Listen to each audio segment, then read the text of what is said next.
আসসালামু আলাইকুম, সবাই কেমন আছেন? সবুজ শাকের মধ্যে অন্যতম একটি শাক হচ্ছে পাট শাক। আমি এভাবে ছোট ছোট করে কেটে ধুয়ে পরিষ্কার করে নিয়েছি এবং পেঁয়াজ মরিচ কেটে নিয়েছি কাঁচা, এবং শুকনো মরিচ এবং রসুন নিয়েছি বাগার দেওয়ার জন্য।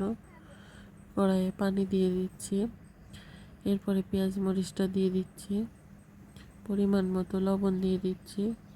এটা ফুটে উঠলে শাকটা দিয়ে দিব সিদ্ধ করার জন্য। দেশের অধিকাংশ জায়গায় পাট চাষ হয়। এর কচি পাতাটা আমরা শাক হিসাবে ব্যবহার করে থাকি।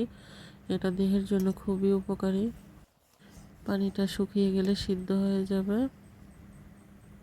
আছে প্রচুর পরিমাণ ক্যালসিয়াম, ম্যাগনেসিয়াম।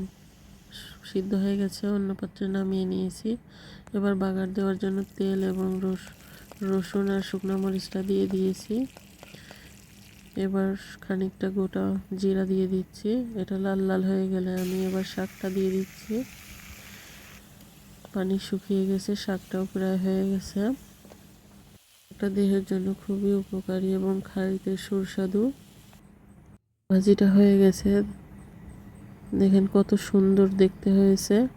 ভিডিওটা দেখার জন্য সবাইকে ধন্যবাদ।